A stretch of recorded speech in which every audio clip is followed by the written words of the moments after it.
hey, what's going on, guys? And they went, oh, we're playing in this, playing down Fiesta, Texas, Country View down there. And so I shot my mouth off and I said, hey, man, if you ever need a bass player, call me up. And Chris says, are you serious? I went, whoa. He said, we need one tomorrow. And it was 50 country songs, like 30 seconds, you know, and they had singers and dancers and everything. And he gave me this book and gave me a cassette player and said, show up. You're going to watch the first set, and then that guy has to leave for 2 weeks. And wear this. And you have to wear this. Yeah, and you have to wear this, you know, John this Green, polyester. John Green polyester suit, yeah.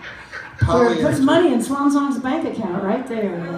Yeah. And we're in the pit band, and they come out, and so it was the most horrible experience of my life because it was all written, you know, all the work, the notes are written with all this stuff, and if I got through one song without making any clams, I might be congratulating myself. Meanwhile, they're 8 bars into the next song with dancers and singers and screaming. It was extreme, boys. Chris, that was a gig he had. Chris is the band leader. He was the Chris music is director.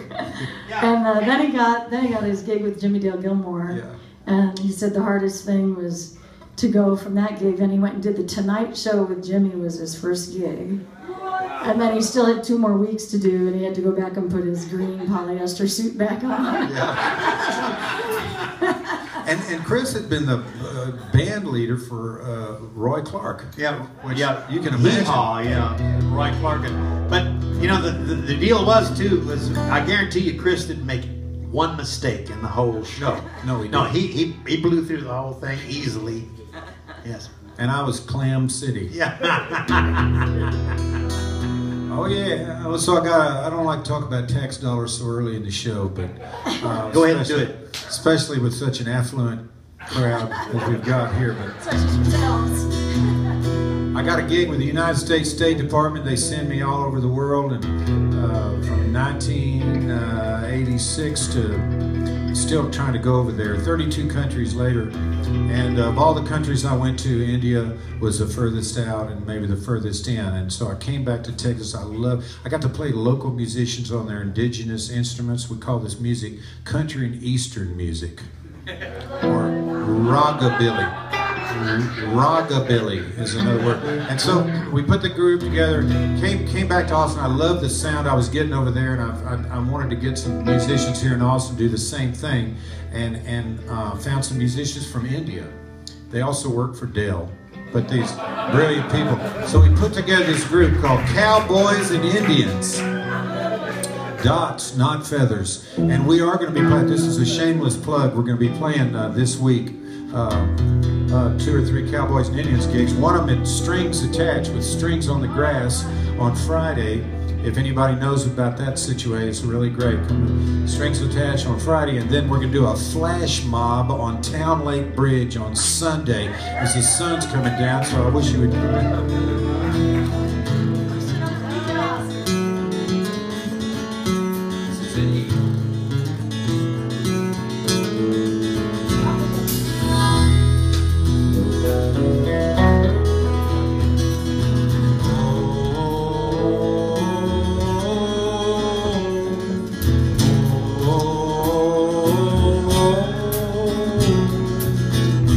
That's your part. Let's try it one more time.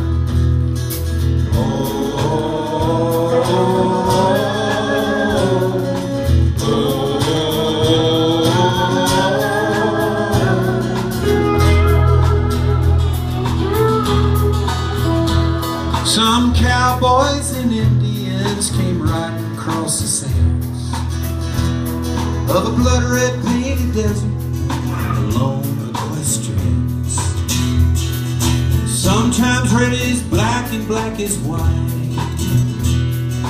Mortal colors vanish from your sight. But not the cowboys and Indians. Visionary drifters on a timeless caravan, sticking close together when things get out of hand, sharing in an unspoken unspoken word that each and every one of us has heard. Cowboys and Indians. Here's your part.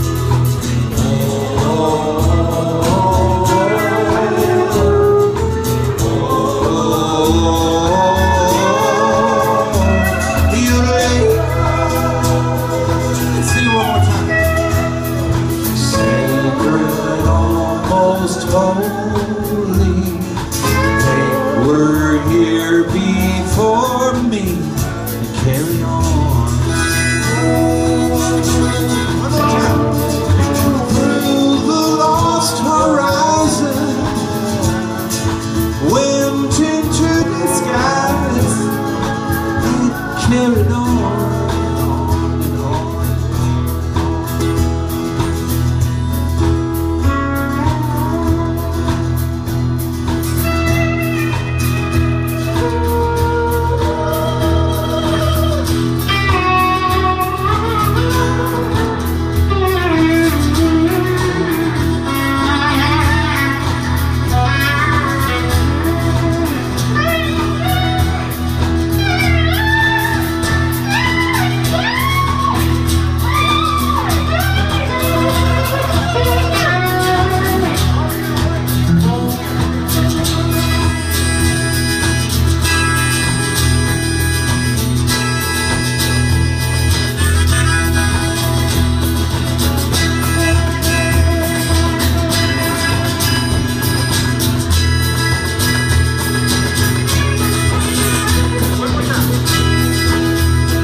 Never without focus, always on a sacred trail.